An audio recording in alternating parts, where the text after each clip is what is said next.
Hello, good people. Hey, welcome again to another edition of Mental Health Matters with Marty. We are so glad that you are joining us, and we are so excited about today's issue. So listen, like and share this already. Get out there. We got an exciting conversation, and we got some exciting guests on today. So listen, I bring you greetings from Southern California, where the sun is always shining, and we are having some great weather. It feels good.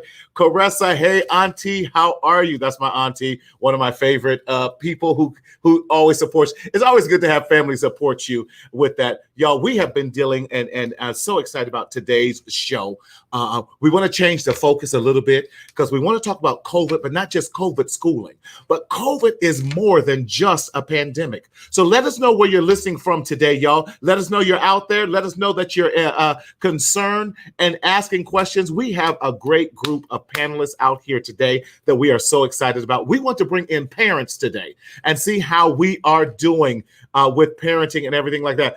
Paula, how are you? You know your good girlfriend is on here today, who is with us. So, hey, we are so glad that you are joining us and everything. So, listen, just as we do our disclaimer, as we always do, y'all, with that, I'm managing this thing myself as my executive producer is not with us today. Prayers out to his family, guys. We love them and just want to send some prayers. But again, this show is strictly intended as educational use and an educational tool. It is not a substitute for medical advice but for you or someone else. If you are experiencing any type of medical emergency or psychiatric crises, we definitely advise you to call 911 or go to your local hospital immediately with that. But we definitely believe in the CDC guidelines with everything that's going on, especially with the risk. And as we are in an uptick with everything that's going on, we want you to practice safety and precaution as it pertains to COVID and making sure that we are remaining safe, that we are remaining healthy, that we are remaining strong. Okay, we got Belton, Missouri out there. Yes. Valerie, hey, how are you? Good to see you out there. We're giving all the shout outs. All right. Hey there, Miss Juana from, is that Massachusetts or Maine? I got my templates all messed up with that and everything. Love it from Hotlanta. Come on now, Hotlanta. Y'all know how y'all do it down there in the Hotlanta and everything like that. We're doing well out there. Hey, Janice, how are you? Love to see you. Listen, without any further ado, I want to bring Massachusetts. Sorry about that. I'm going to get my MAs and MSs all together. But definitely, I want to bring on my co-host, none other than our resident advisor and our resident expertise when it comes to COVID and schooling, all the way from the DMV, but we ain't going to hate him. We showing much love to the DMV because, hey, y'all got some stuff going on out there, and we're going to keep our end on the West Coast, what I like to say is the best coast with that. But definitely want to bring on none other than our resident expert, none other than Mr. Thomas himself, Thomas Davis. What's up?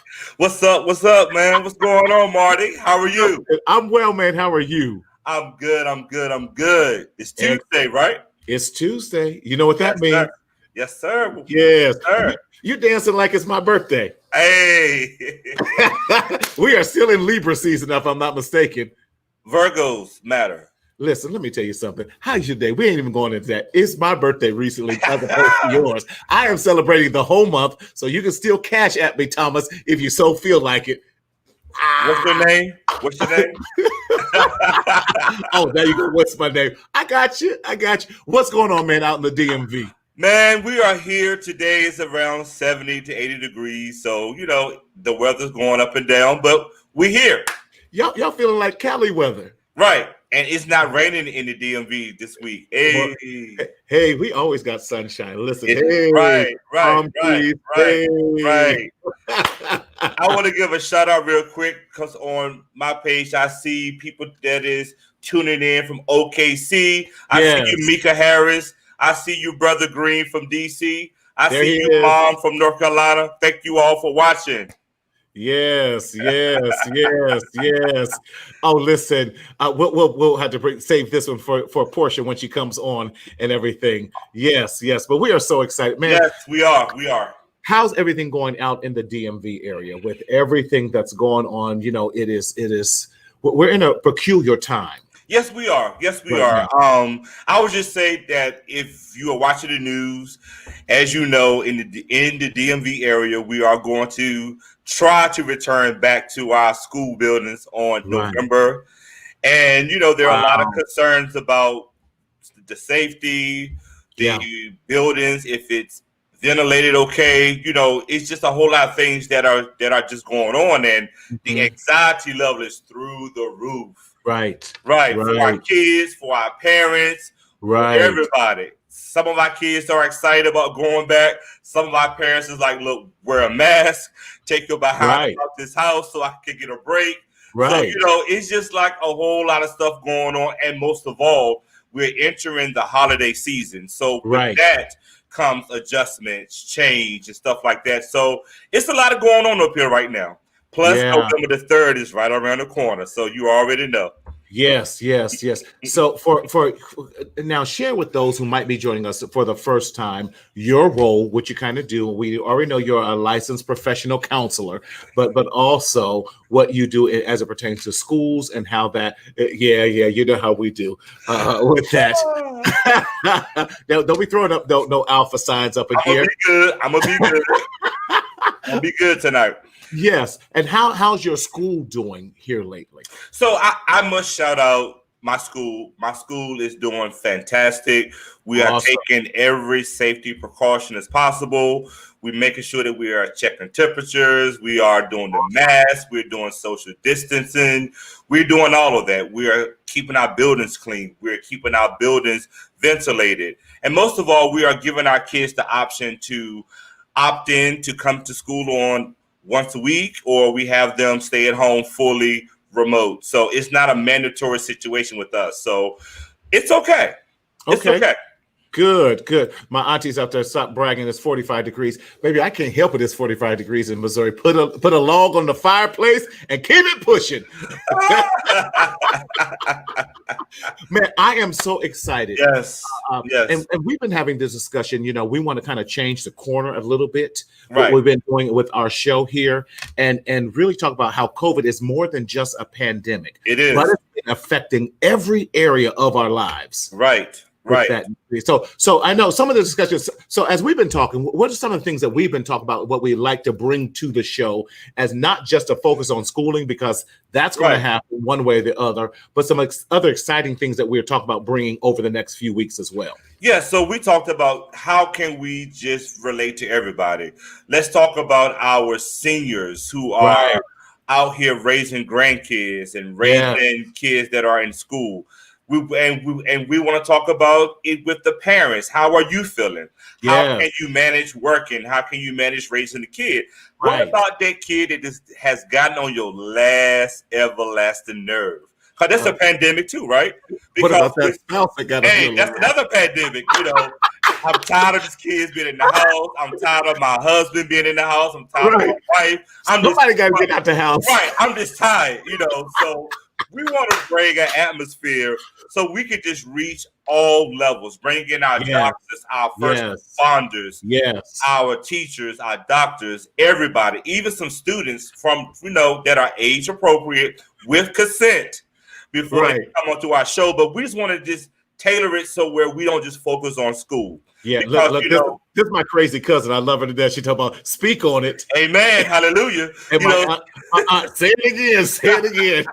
I'm so glad I got some paid Amen Corner people. So we just want to just bring awareness about all of our pandemics that are going on, not just the COVID, because we all know what COVID is. Flu season is upon us. If you can and if you are able to, get a flu shot. Take every precaution that you can take to be safe. And I think that's what our heart is really about that.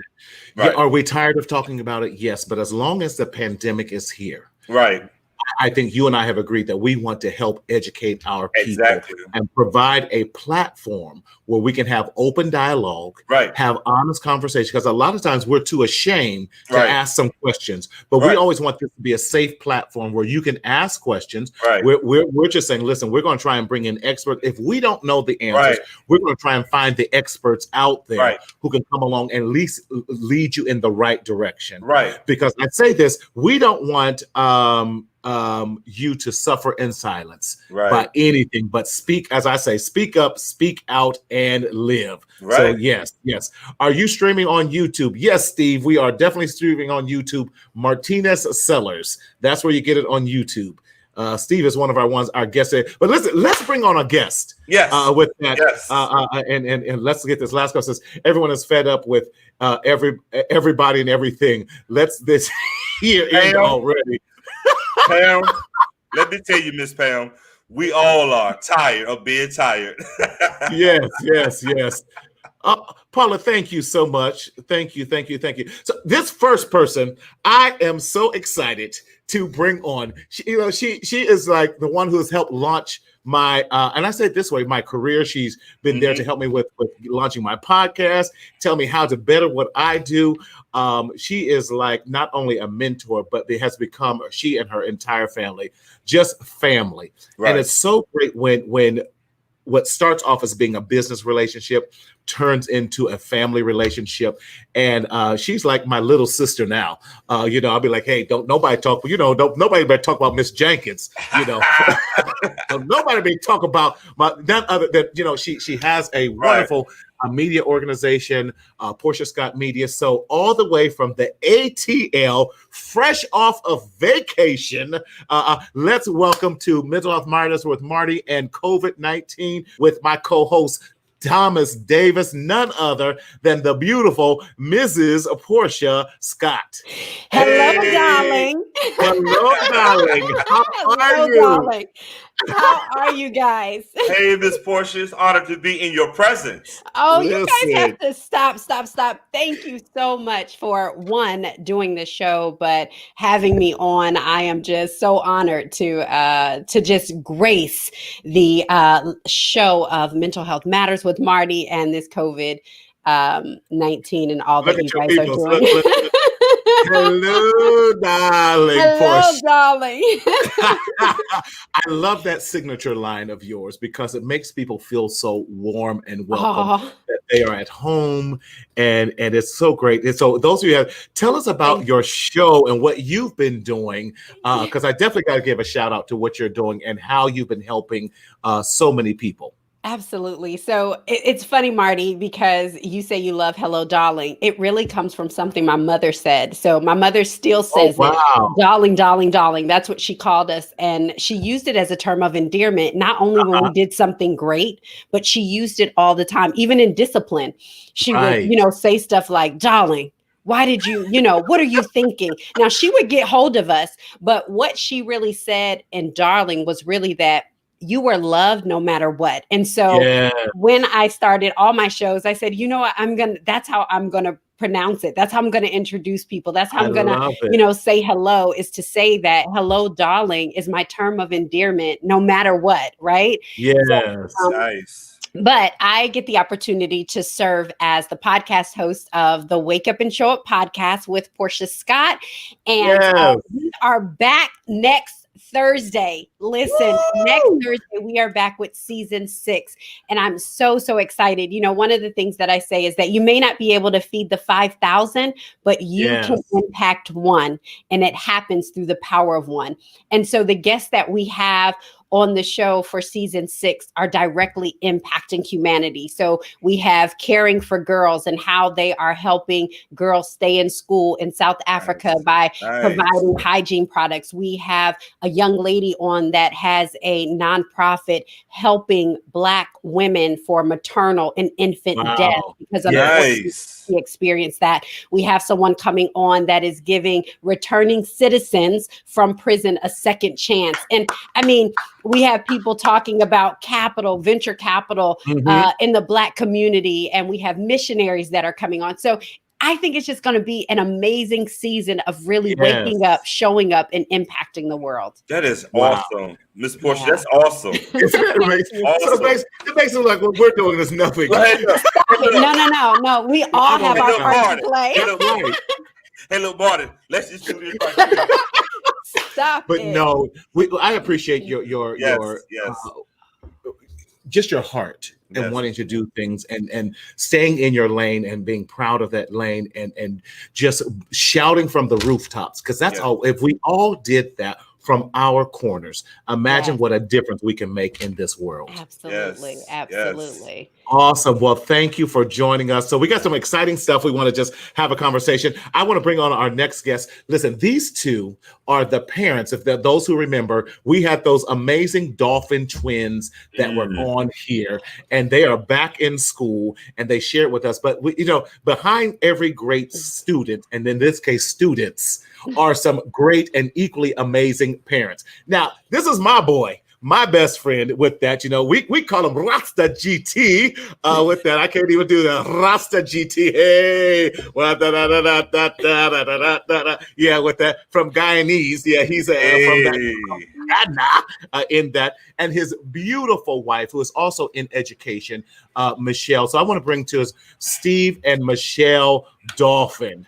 Definitely. Hey, y'all. Hey, family. Hey.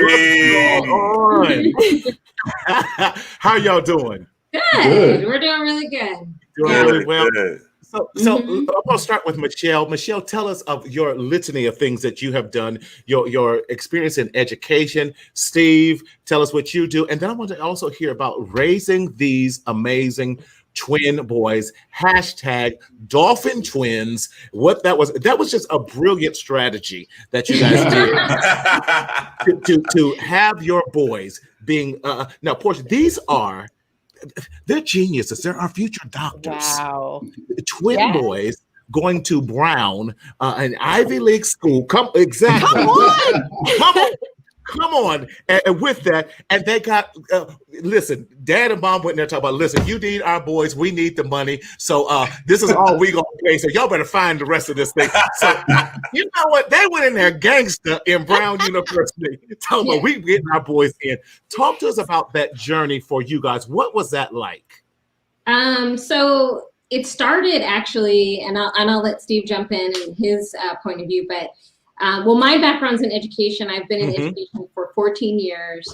My master's is in curriculum and instruction, but I would say my master's is in boys because I teach at an all boys high school. That is a very diverse population, which is an anomaly.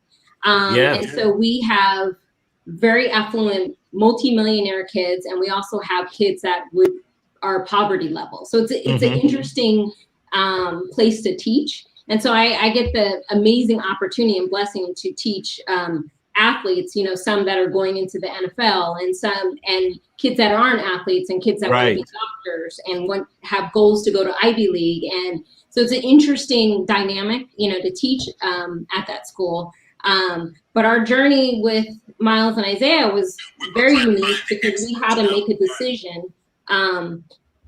Instead of asking them in 4th grade, what did you want to be when you grow up? We asked them, how do you want to live? And that was a different question to ask because that was saying, do you like how mommy and daddy live? Do you want to live in this house? Do you want to drive this car? Do you want to travel? Do you want to do those things? And their answer is yes, yes, yes, yes. Well, then that's going to inform what you want to be. Because you have to make a certain living. And you can disagree and say, well, you want them to be in their passion. Yes, I get that.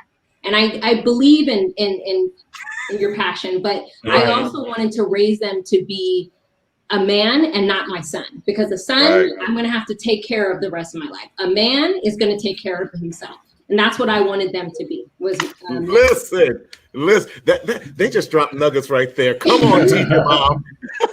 Steve, now, Steve is a little bit, Michelle is polite. Okay. She's so wonderful and just so kind and polite. Steve is definitely more gangster about it. So his approach was definitely a little bit different than what Michelle's was. Steve, talk to me, friend. Talk to me, best friend. Well, piggyback on everything she said, it was very, very much so the case. And she missed one little nuance. It was one of the things that she actually met this lady.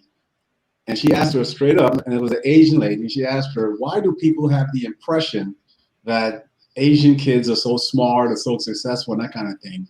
And she was getting an all change at the time. She met waiting in the waiting room, and the lady told her, well, we decide as a family which direction those kids should go into. As far as if you're great in science, why am I going to push you towards engineering? You're great in science, and pursue something in science. So you actually leverage what their strengths are and not what they really say I want to be this, I want to be that, I want to be an astronaut, and you can't count. That's a bad look. Right. So that that kind of tailored our path a little bit, because it was like one of the things that they mentioned to her was, when you go to the library on a Saturday and Sunday, who do you see? Indian, Asian, and maybe a couple of sprinkled in there, a couple of different other ethnicities. So what our decision was, well, you're going to see 2 more Black kids in that library on those weekends, going above and beyond. And the biggest thing that we get we got some people try to put a little pushback in the way we were raising them as far as education-wise. They were saying how, well, they have to be kids and don't push them too hard and that kind of stuff. Well, our counter to that was, well, if you start early enough, they won't see it as a punishment. Right. So we started when they were babies, always reading to them. We started always, putting them in an environment to where something that's always positive, something they're always learning. And then when we played, we played extra hard. And then Michelle always had them all over the place and doing different things, and beach and you name it. So their childhood was very impacted with a lot of activities and all over the place. So when we actually went from school to school, and we found out they excelled pretty well in math. Right. We were fortunate enough to be in a small Christian private school sector, so where we can actually move them a grade up. And when it was like 4th grade, that's where it pretty much started for them. When 4th grade hit, they would leave 4th grade when it's time for math and go to 5th grade for math. So because that's where their strengths were. And then we started putting them around the environment of science-based technology, the Museum of Natural History. They first started off in their path to being wanted to be forensic pathologists, because we took them to see Michelle took them to see that, was it the plant, the body magic. Yeah, and they saw Body World. And they weren't freaked out. They were like mesmerized with looking at the inside of a body and that kind of thing. So we're like, okay, that's a clue. let's build on that. Wow. You said something very important that you guys do. You listen to and saw their strengths. Yeah. And fed into that. Yeah. As opposed to forcing them into something that we wanted with that. Portia, talk to us, because you have a wonderful elementary son who's full of energy. I do. And a wonderful, equally as brilliant middle school daughter who's more introverted as opposed to your extroverted son. So it's actually flipped. It's actually flipped a little bit. So Maddox is actually the introvert, and he's the 2nd grader, and then Miracle is the extrovert. And so it's so funny that they say that they put their boys into where their strength lies. I remember when I had Miracle, I was like, yes, she's gonna be STEM, she's gonna be this. And that girl came out at the Gap and told the manager, you should really put a denim jacket on her. And I think the girl was 4 years old. And so I looked at it and I watched it. And so I realized it broke my heart. I can't lie. I was like, no, girl, you're going to love math and science. You're going to be like this astrophysicist. Come on. Right. But what I realized was that she was more creative. And so just like the Dolphin twins, my kids went to a small private Christian school until everything happened.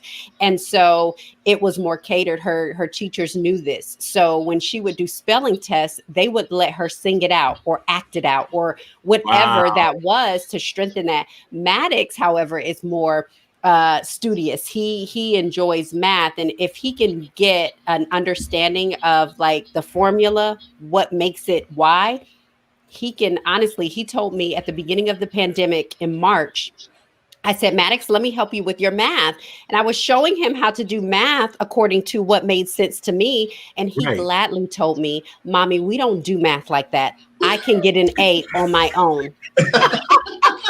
Okay. Don't you love it? We are raising and yes. raising kids in this pandemic. Right. Yes. You have two at home. You guys had the twins that started off the semester at home. And then you got the email, get your behinds back to campus or whatever, that's Marty's version, get to campus. And now you're like, wait a minute, we done made all these provisions setting up. So how is that transition today? I'm gonna start off with Steve and Michelle, and then Portia, I'm gonna ask you the same question in regards to that. How is it raising kids like this today? Well, for the boys, moving from at-home learning to back in the campus, they thrive better at the campus, even though a lot of the classes are still remote as far as in dorms being on telelearning. For them, they felt like being back here was very distracting. And the other caveat of that is we're California, their school is on the East Coast in Rhode Island. Yeah. So that 3-hour difference is significant in the sense of if they have a 9 a.m. class, that means they got to be logged on, ready to go at 6 a.m. our time. You see what I'm saying? So for them, and then that also limited the amount of classes they have access to, because now they got to try to get classes after 9 or after 11, to where it's a suitable time to get up in the morning. And you got to be real here. They're not in some regular program. So the work is definitely a challenge. So there may be long nights. You've been in college. You know how those long nights go. Yes, when you're actually working and trying to get stuff done. So now if they go to sleep at 2 or 3 in the morning, then you got to wake up at 6 to take a class. How effective or productive can you really truly be? Right. Coffee ain't gonna help that. Right. and for their mental health, as much as mommy wanted them home, because I love having them at home, and I like my children, Right. It was a selfish thing, and I had to realize for their mental health, them being home, the developmental things that they experience in college, even if it was a little bit of college and not the same, developmentally for their mental health was going to be better for them to go back. Right. And they're thriving. They're back there in the campus. They got one class they could see maybe a couple of days a week, that kind of thing, out of the 4 they're taking. But they're thriving. They're in the grind. And fortunately, they're both are the same place, same dorms. They're not in the same rooms, because Brown has a program where no one could be in the same room because of social distancing. Okay. They structured the school system to where less kids are at school, meaning no freshmen allowed first semester.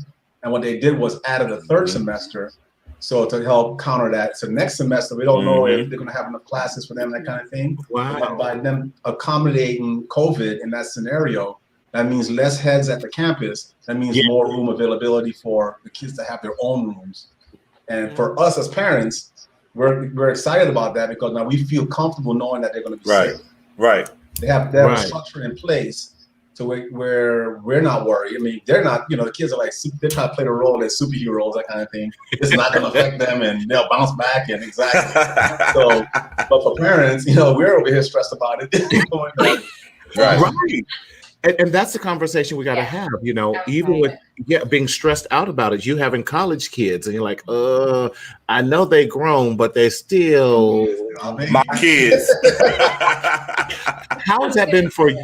Go ahead, Michelle. What are you saying? No, and I was going to say, for me, also, because I have some health issues, and for them to be home and the mindset of, teenagers and young adults as they're invincible, it's also that it's almost like protecting me, that they're over there, and I know they're being tested twice a week.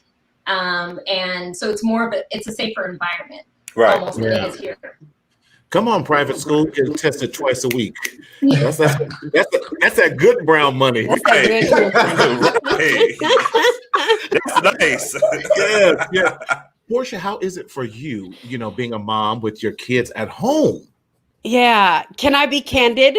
Please. It's harder this time. Well, actually, if my husband was here, he would say the way of a transgressor is hard, but it is this time more than in March. So Michelle, for us in our family, my husband has an autoimmune disease. And so while I would love for my kids to go back, it just isn't safe, right? For our family, because my daughter, my son could bring it into the house. And so when my husband goes out, he's much more, cautious. Like he understands what's at stake. Where the kids, they'd be ready to play. And I know the schools are doing a great job with trying to social distance. But for me, I just can't put my family in there. But what I realized was because my son had always been such an introvert, that I realized that he really lost his community when this happened. So much of his community was in this private school that he had been at for years. And you take that away, and we've tried to do everything. We're a really close family, so we do a lot of stuff together. Right. But there is nothing like having that friend, right? Yes. So he does have a couple of people from church. But I realized the last couple of weeks that he was struggling in that area. And so I think it's so much more than initially when we went in, I was like, can I be a homeschool teacher? Can I figure out how to do the equations? Can I figure out how to do that? And I think it has become much more than just being their homeschool teacher, but realizing everything else that they need from me, right? So whereas, yes, I am like a tiger mom, like that, like y'all were, and that Asian lady, listen, I get down on that education. Those teachers are like, but that was me. That was me. Yeah, right. I was like on the cell phone when the grades hit, texting him during class. Wait till you get home. Right. No. But they are home. I need the answer to this question before you get home. Right.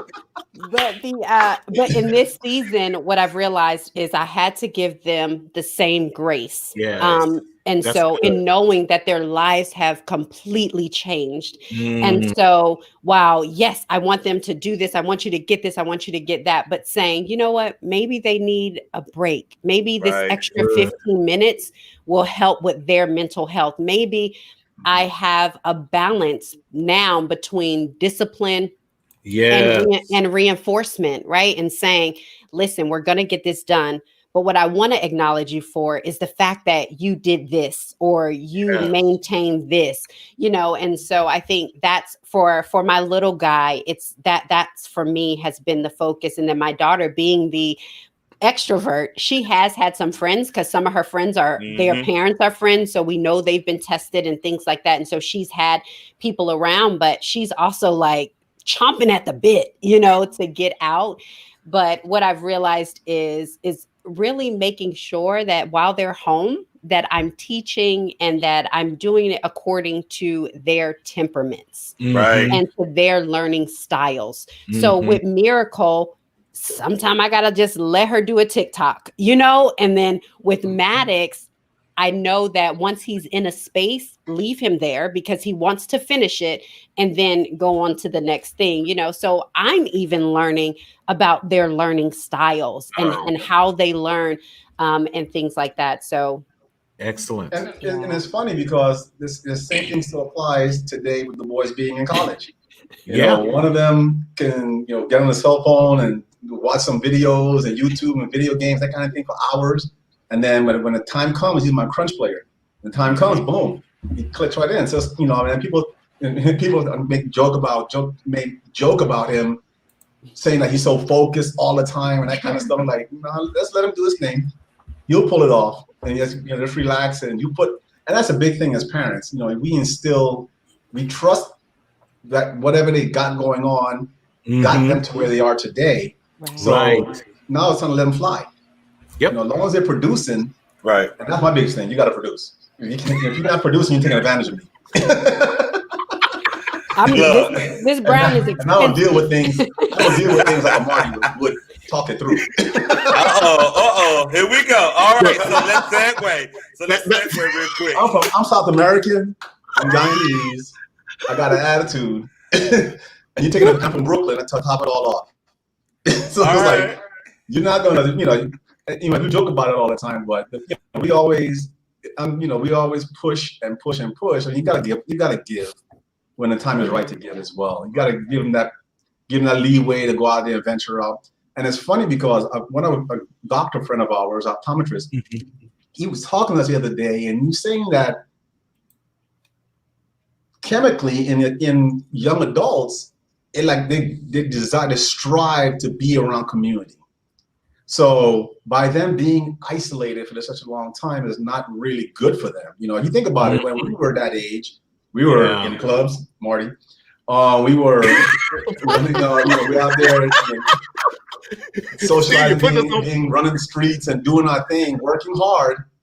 Yeah. Wave your hands. We're gonna know you. We went to choir rehearsal first. Right. That was the warm up. Mr. James. But still, we were able to fulfill those needs and desire of being around fun, having a blast, and having community, having a bunch of people around us, and kind of what we're coining the term New York wilding out a little. So still under the guise of church, But at the end of the day, we had that. So now we're trying to tell these kids that are 17, 18, or younger, sit at home. Don't leave the house and be normal. Right? And their inner desire is like, I gotta be around some people, Right. And it's to the point where, our kids are telling us now, they're in the dorms at Brown, but then there's no one else really in the dorms with them. So they're trying to schedule, and they know they're in a clean environment because they're getting tested twice a week, and they get, they have all those different things, all those bases covered, but still, the head count is low, so now they're trying to figure out, okay, people are going to be at the cafeteria at this time. Let me go eat lunch this time, just so they can be around some, other eyeballs. Yeah. Right. Thomas, right before I'm just read this comment real quick, it says, I think mental health is on the rocks now, which has become an even bigger struggle. It's no joke. And I definitely agree, April. I hear what you're saying, but go ahead, Thomas. I just want to say to our viewing audience, if y'all are not taking notes, let me tell you something. Let's start with the Dolphins. When you open up, Miss Michelle, you asked your child, how do you want to live? Mm-hmm. You did not say this is how you're going to live. You asked your child, how are you going to live? To our listening audience tonight, ask your child, what do you want out of life? Yeah. That's how you formalize that relationship. That's how you formalize the grace. That's how you formalize everything that you all are speaking about tonight. Miss Portia. Can I take a little deeper into that? Yes, sir. Yes, sir. Take it on. Ask a question. Because one of those things, when you're chasing lifestyle. Right. If you think about it. So, hey, Mark, put us back on the screen, man. Look at you. He got control of my that show. That is definitely your best friend. Come on somebody else's show and tell them what to do. I'm trying to create a little atmosphere. Nick, put me back on the. I'm like looking at everybody. Put it back, Martin. Put it back. Bring you down on stage. Right. Yeah. So we would always talk about that was our dining room table talk. You chasing a lifestyle. And then Michelle mentioned that we actually went a little deeper. We said, if you want to live near the beach, let's look at what houses cost on the beach. If you want to live in the desert, let's see what kind of houses cost in the desert. So we associated a figure with the life they were chasing. Mm-hmm. Wow. You like cars. Okay. What kind of cars you like? Okay, you want a Yugo with a kid, or you want a Lambo? So, Stephen, that's so good. Right. So, Stephen, at what age did you start having these conversations with your kids? Fourth grade. Fourth grade. If not younger. Yeah. And it's a trip because now oh, sorry, you want to ask a question? No. I was going to say, like, it's so amazing. I believe in exposure, my husband and I always say exposure lets us know that it's possible. And so when they said, I want to do this, it's easy to say that. But when you took them to say, this is how much the houses are, this is what it looks like. So now not only do they know how to work towards it, but they've been exposed to it. So it's almost like, oh, I can do this. I can get that, So it's attainable. Mm-hmm. And we call it dream building. We will literally get in the car and go to those neighborhoods and drive those neighborhoods and go to open houses and walk in those mansions and walk in those houses on the beach Yeah. And now it's funny because to this day, we'll be watching YouTube, watching the shows and different all the real estate shows, and the guy showing what 1 million would get you in LA, what 5 million would get you in LA. Right. And our kids and all of us, we'll sit down and laugh and be like, man, that's dope. That right there is nice. And I still do it to this day. Yeah, because he'll flood my look at this house. What do you think? And like, that ain't in my price range just yet. Right. But I wanted to add something to that. You know, that how do you want to live is not just the material thing. And I don't want to get caught up in that. It is also happiness, because the last thing we wanted them is you have this ultimate career, but you don't have inner happiness and peace and joy. Right. And so, and that comes from spiritual, but mental happiness. You know, I've seen, so as an educator, I see kids that, you know, affluent kids that they have it all. They have access to it all, but they're unhappy and there's no joy. So that, you know, I wanted to say that it's not like we were like, oh, you want to drive that car, you have to do this job. It was, is that going to bring you joy too? Absolutely. The feed is going crazy. I love it. That's from us being involved, being, you know, as a team. Like I said, we played hard together. We were a unit. And then we moved as a unit. Yeah. And we went through life with our kids raising our babies as a unit. You know, so for us, and that also segues into as adults now, because they're 19, they're grown men to a certain degree. Right. So it gave us an opportunity. We have those real conversations still to this day. We share everything. Yeah. And we don't hide that stuff from them either. I'm sorry. I was going to say that I think one of the things definitely during this is that I've been more vulnerable with my children. And I think showing them that, right? So on those days, because kids know, and like, you know, we move as a unit too. And they'll say, you know, my daughter will say, girl, what's going on? You know, or hey sis, how you feeling today? You know, and like somebody else may hear it on the outside, but we've built a bond, and she knows, believe me, she knows I'm her mom, you know, but I say being vulnerable because some days I tell them, you know what, guys, I just need 10 minutes. I'm like, this is a lot for me. And so I'm trying to process it. And this is how I do it. And so when they see me do that, sometime they'll say, Mommy, you know what? Just 5 minutes. Because they've seen that I also need time to process, so that they know it's not a bad thing to maybe cry, to maybe be aggravated, to know how to articulate your feelings, right? And sometimes you don't have the words, you don't have the vocabulary, but in them knowing that I can say that. I literally don't know how I feel, but I feel this way. And so it is allowed me to be even more vulnerable with my children, with the people that I love. And obviously I'm not like breaking down, but I think it is very important, especially during this, to say, you know what? I know it's hard for you guys. Sometimes we're trying to manage this too. And I'm trying to figure it out. And, you know, and so I think saying that, you know what? I'm not perfect. I don't have all the answers. You know, I'm going to do everything in my power to make sure that you have what you need, that I show up for you. But you're also going to probably see, like, you know, this has happened, you know, earlier this year in the pandemic, our world was rocked, right? My husband lost his father. You have COVID that came in. You have all of this stuff that's going on. And it's like, you know, before we could have probably processed through the grief, or he could have processed through the grief by, you know, going away or doing something, but you're locked down, you know, so you're grieving. And so your kids, I think it's important that they know how to manage their own mental health. They know how to manage, like, this is what happens. This is grief. This is what it is. And it's okay. So that they're not keeping it in, and knowing that, listen, go get you some help, because we go get help. You know, right. And Marty, let me tell you, questions are coming on all of our platforms. It's blowing up, brother. Y'all are blowing us up tonight, and we thank each and every one of you all for asking the questions. This is what we are here for. There was a question that was posted on the page, and it says, from Miss Mika Harris, and thank you for watching us all the way in OKC. Do you all create vision boards with your children to help them achieve their dreams? Who would like to answer that? Go ahead, Portia. Okay, so I'll go first. I wouldn't say that we per se put together a vision board, but I do, because that's what I do is like goal planning and execution.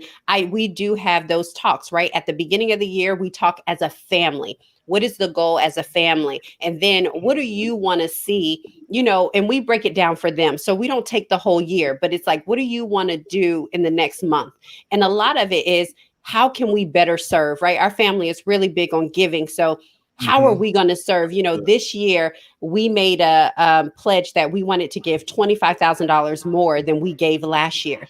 So with that, we had to tell our kids, we want to give $25,000 more. So this is what it means for our family. This is what it looks like. We want you guys to be involved, right? So they're asking, how much did we give? Are we at our goal? Did we make it? And so not necessarily vision boards, but as far as talking to our children, catching up on that, showing them how to create goal plans and to set and to execute and having you being that accountability, we definitely do that. Awesome. Thank you. Awesome. Portia. Thank you so much for answering that question. So, Miss Michelle, I want to jump in and ask you a quick question, and you, Portia, as well, as our leading ladies of the house. How are you all able to separate work from personal, from businesses, from life? How are you all doing with that? Michelle, I'll let you go first. So, to get personal, right before the pandemic, I was diagnosed with an autoimmune disease. So I was hit with that. And then my school was shut down. So it was just a lot hit all at the same time. And then my sons came back home. So what I had to realize is that I had to take time away from all those things for myself and put things in place for me, just for me. And normally it would be, let me make sure my son's okay. Let me make sure everyone else is okay. I had to learn to say no for my mental health. And at the end of the day, I had to say, I'm done with that. Okay. And even if it wasn't, I didn't do the best teaching today. I didn't do the best at this, to be okay with it. And be intentional about getting up earlier and spending some time by myself. And I'm a big journal writer. So I just need lines and just write. And I used to write, it was a letter to God, but now I just write how I'm feeling. And it's a check-in with myself. And so it's just saying, but I started with what I'm grateful for and who I'm grateful for. So, and that is a page that's permanently turned down in my journal. So I go back to that and I look at my gratitude of who I'm grateful for. And the list gets longer and longer. Wow. And who I need to pray for and who I need to forgive. And I was just telling my niece this the other day, forgiveness is a big part of me moving on and getting through this, because you have a lot of time to think and you can start thinking about who has let you down, or you can look at it as who you need to forgive. So I looked at who I needed to forgive, and I was telling my niece that I had to write these people's names down and say it every day, even though I didn't believe I forgave them. I was like, I believe, I forgive you. And until it became something that I really did forgive them. So that's how I kind of separated, work from and focused on me, and looked at things that I need to improve upon, but not being hard, but giving myself grace through this. And that's the biggest thing. Grace. Yeah. Can I interrupt real quick? I want to show a couple questions that really have me concerned that I want to address, because I don't want to skate past them. One is by April Andrews, and she says, seeing my children's unhappiness has been the hardest. This stay inside safe thing has been rough too, since we are so used to outside activities. And I think this is a great question to ask. And thank you for sharing that. How do you all deal with it, especially Portia, you having a son or your daughter and how do we keep our children, because that's different. We're having to change what we have done. And how do we keep our kids happy if there's such thing as this during this time? And I definitely think the things that all of you have shared, communication, how can we do some things? But Portia, how does that work for you with trying to manage keeping your kids happy in the midst of all this? Yeah, I think that's a great question. And I definitely agree. I think every kid is different. For me, my daughter, is kind of like, she's kind of that self-motivator, you know? So with her, I don't have to do as much. We spend a lot of time talking. So going outside for her, just because she's older, isn't a big thing. Right. But let's move into my second grader, right? Yes. And so what I have learned is, and I don't know if it's, you know, happiness per se, but I think one, having that communication. And what I've started doing is, he really, really loves gaming. I have no idea how to game, but I make sure that I go in, and when he asks, like, Mommy, you want to play? I'm like, yeah, let's play, or let's hide, or, you know, I kind of follow his lead, because he begins to tell me what to do, and what works today may not work tomorrow. And I think understanding that. So like today, maybe playing with him worked, but the other day we were outside by the fire and he wanted to do science. So he wanted to throw gummy bears in there, and like literally the kid lit up. So I think that just the, you know, all the tools in our toolbox I'm using, it's not just one size fits all every single day. Right. I think it's important to note that it may change hour by hour, day by day. So I really march to the beat of his drum when it comes to that. But obviously we can see it on our kids. So I asked like, buddy, what's going on? And sometimes, I mean, he's 7. So sometimes he can't articulate, you know, he doesn't really have language. He'll get like really upset and just frustrated. And so I go in and say, hey, do you want to play a game? Well, I don't want to do that right now. Okay. Well, what do you want to do? You know, can I tickle you? Can I do this? And they're so young that like the smallest thing you would be surprised. And so I wouldn't get frustrated when what you did yesterday didn't work. Right. Just keep marching kind of to their beat, because it really is up to them. You know, some days I'm like, journaling works. Some days I'm like, yes, my prayer was so good. And then other days I'm like, hey, help me, Jesus. It's me again, you know? So think of your kids exactly. They're just little humans. They're really just little people. So, yeah. Thank you. We have another question I want to address by Caressa Key, who is my auntie, with that as well. She's my I think talk about, kids goes to a counselor, and it doesn't seem like it helps. And she tells me one thing and does something else. Tell them then what do they want to hear? I don't know what to do. And then she put in here, says, you know, in here too, April, I need help, but I don't know what to do. It's my granddaughter. I get so mad with her. Thomas, can you address that one, please? Yes. So first thing is first, thank you so much for just reaching out to us with this question. Thank you for being transparent. One of the number one things that I always tell people, you have to speak your truth. You have to let your counselors know what's working, what's not working. So what I would like to empower you to do is to go to your counselor and say, hi, this is where I am. This is how I feel. I have some concerns that this is happening, but you are telling them to do some other things. Typically, one as a therapist that are listening to my voice this evening, our job is to expose them to interventions, not to impose anything on them. And part of the therapy relationship and the therapeutic relationships consists of us joining one together. I cannot give an intervention to a kid when the child is going to go back into that living environment. You have to have the investment. You have to have the support of the parents. And most of all, everyone has to be on the same page. So I would encourage you to go back to your child's therapist and say, hey, what you said last time, can we please unpack this a little bit, because it's not working. The job of us as therapists is to find what works. Yeah. Or maybe that's not the counselor for them. Once again, see. Or maybe that's not the counselor for them. Isn't the counselor like a relationship? You gotta find. I was going to go that route, but what I was going to say from an ethical standpoint and from a licensure standpoint, you have to identify what you are comfortable with. And if that therapist is not meeting your needs, you can ask your counselor to transfer you to someone that's going to work.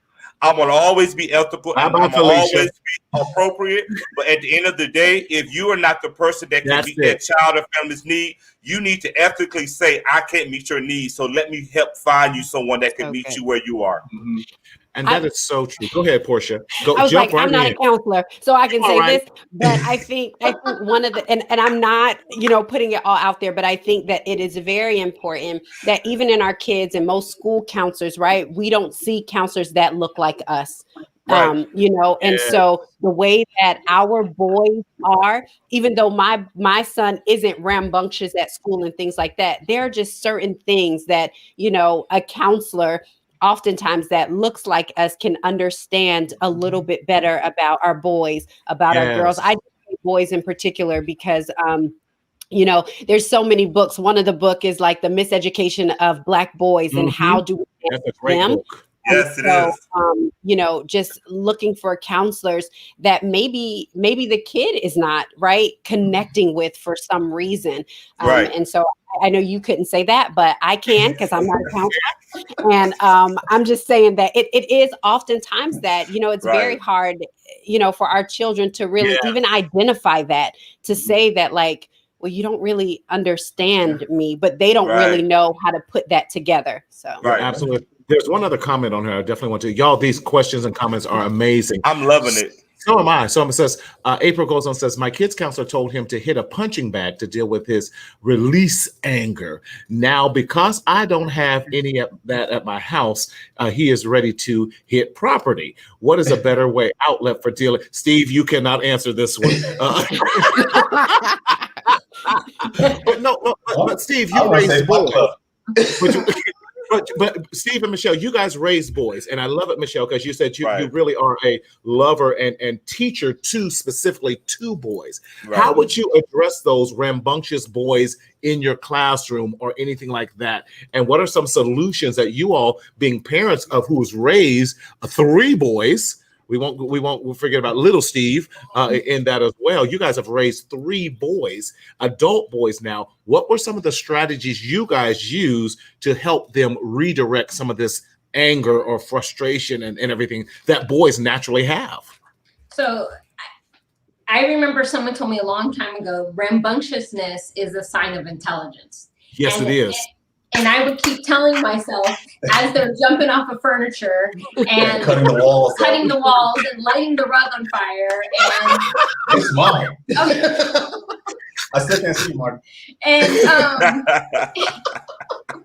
And doing stuff like that. Okay, they're intelligent. Okay, but redirecting that, and I think what Portia said is so true. That what we did too was exactly what you do, Portia. Is whatever they were interested in, I was interested in.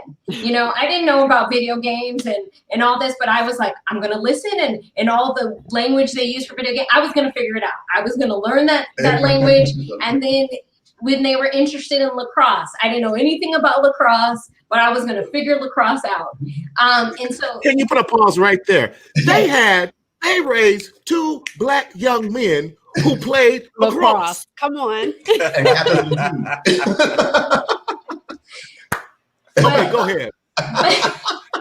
But I think for when they were little, one of them had some anger issues, and I was concerned. I was really concerned. In fact, quick story, he locked me out of the house, and I could not get back in the house, and he locked the front door and the back door. And because he was angry at me, and I wasn't home. And I asked the other one, "Could you open the door? It's mommy, let me in." I love to, mommy, but he's gonna hurt me. So I had to call my best friend to come and lock the door. And I thought, oh my God, I'm gonna hurt this child. He is not going to live. And my best friend said, no, he's really intelligent. He's just angry and he doesn't know how to communicate with you, and he's frustrated. And so I had to give him an outlet. And so what I started with them when they were like 3 or 4 is at night, we started saying, okay, I would say, I was really proud of you today when you did this. And what do you think you can improve on? And we started this, and that was something that I did. It was more for me than them, because I had to say, ooh, that was a terrible day, but it made me think about what was a good thing that happened, So I think that's some of the things for redirecting. But as an educator with the kids in high school, I always say if there's a misbehavior, I say to them, I pull them outside. I don't embarrass them. That's the first thing with boys, because there is this, you know, they don't want to be embarrassed in front of or disrespected, right? So I pull them outside and I say to them, hey, you know, you don't normally act like this. Even if they act like that every single day, but I speak that behavior that I would like into them. So I say, hey, is there something going on? Because you don't normally act like this. And they go, oh, surprise, because they know they're acting a fool every day, right? But that's what I do in education. And then they kind of think about, you know, their behavior. And I say, okay, going forward, what could you do differently? And to help them put together a plan so that they can get back on track with their behavior. Right. Yeah. Michelle, thank you for sharing that, because April is on here and so many others. And I think that's we feel like we're all alone. During this time, and we're not. So Thomas, what we're going to do next week, we're going to have a part 2 to this. Yes. Yes. Okay. We got to have a part 2 to help parents. Hold us hostage? Yeah, I'm holding you hostage. Right. And may I add a little bit? I am looking at the chats and all of our platforms. It would be, as a therapist from both ends, from Marty and I, to not continue this dialogue. Exactly. As a therapist who loves what he does, that I love what I do. Definitely. I would not be sitting here if I would not say publicly, Marty, we need to reach out. We need to drop our information so people can reach out to us. This is how we get our blessings back. It's not about the money. It's about providing everybody with a sense of hope. And with the comments that are coming in, we applaud you all for being brave enough to post on social media, to post on live posts that I am not okay. Because it is okay to our viewers to not be okay. And, and on behalf of Marty and I, we are not doing this for any money. We are doing this to let you know that we are here for you.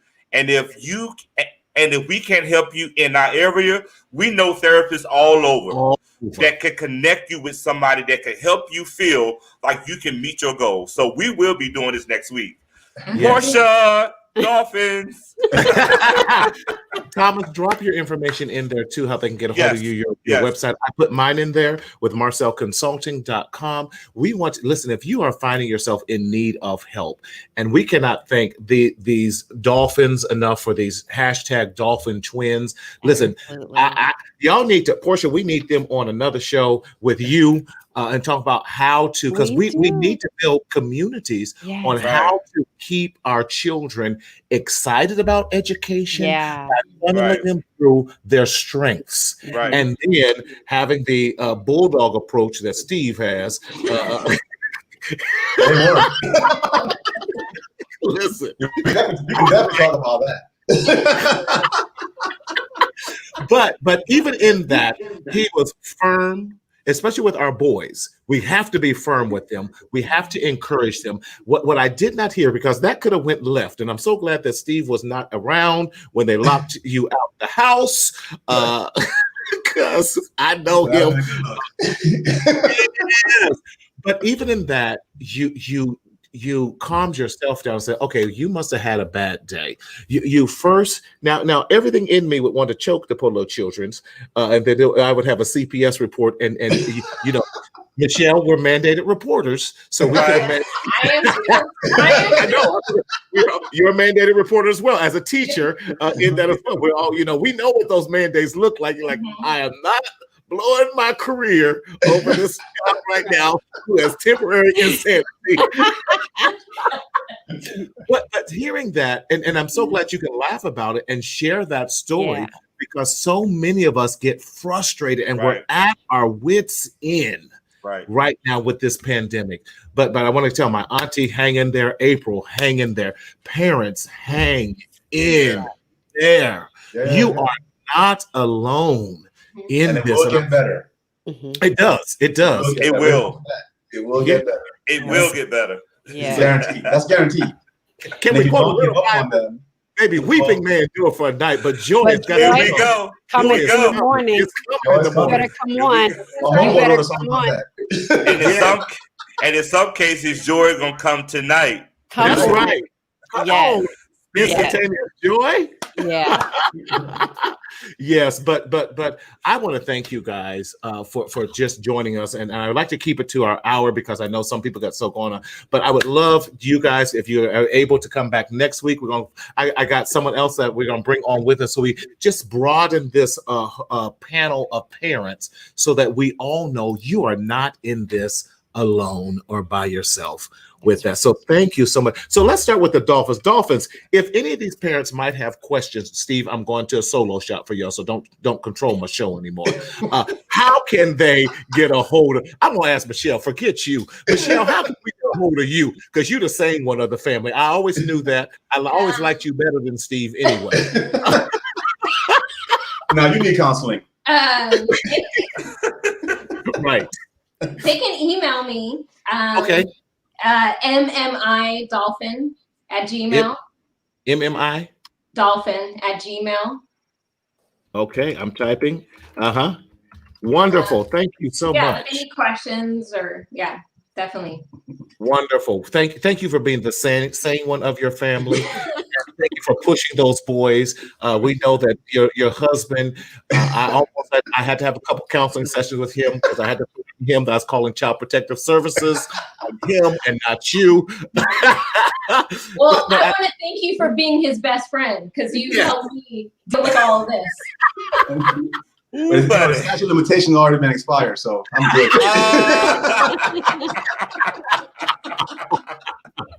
Yes. Love you guys so much. Portia, how can we get a hold of you, and where are the many outlets we can find you? I know. If anyone wants to contact me directly, you can always contact me at hello@Portia, that's PORTIA Scott.com. hello@PortiaScott.com. But you can also find me on Instagram at I am Portia Scott. You can find me on Facebook at I am Portia Scott as well. And so you can PM me, you can DM me, whatever you need. And so if you're looking for a little inspiration during these times, you could always listen to the Wake Up and Show Up podcast with Portia Scott on Apple Podcast and wherever you listen to your podcast. So that's how you can get in touch with me. Somebody had said something. She said she was waiting for her joy. And listen, I know it's hard. And listening to the story about her son having the anger problems, listen, just last week, I'm on vacation and I'm getting called about my son. And I just had to remember, that, and I know everybody may not believe in God, but for me, these are God's children and he loves them way more than we do. And he knows exactly what they need, and not only what they need, but what we need. And so let us give our kids into his hands and ask for that wisdom. How do I do this with my child? So listen, your joy is coming. I'm a mama right there with you in the midst of it, crying my eyes out sometime, not knowing what to do, but we are in this together, mamas. We are in this together. Awesome. Thank you so much. Dads out there. Shout out to the dads. But I just want to, you know how mamas you got that. I just need to speak to the mamas because she'll, we. But I agree with you. And dads hang in there, especially dads who are not in the families, because we have found that there's so many dads that are not. We're having a lot of blended families who, because of this, moms have been using that for them not to see their children. And I have lots of depressed and angry dads right now. Hang in there. Do everything you can. Let your children know you still love them, and be with them, and text them, FaceTime them, email them, do whatever you have to do. A TikTok, Marco Polo, whatever you got to do to see those kids and everything. Thomas, how can we get a hold of you? You can reach me on the website at www.limitlesspossibilitiesforyou.com. You can shoot me an email at limitlesspossibilitiesforyou@gmail.com. I'm on Instagram. I'm on Facebook underneath the same name, Limitless Possibilities. And Portia, I want to add just a little bit more to that parent. Sit down with your child and just ask your child, why are you upset? Take off the gloves, make it a safe space, allow that child to just share with you whatever it is that he needs to share with you, or she needs to share with you in a safe, non-judgmental atmosphere, so you can get to the bottom of why that child is angry. Because I just want to say this: no one wakes up in the morning and say, I want to be pissed off. There's always a why to it. So just sit down, have a conversation, and you will figure it out. Thank you. I'm done for the night. Love that. I'm done, Marty. I'm sorry. I'm done. I don't even want to give my stuff anymore. Y'all, we are so glad. Listen, I am so glad that you all have. I'm just going to go straight to my banners. Y'all done messed me up so bad tonight, but that's the good.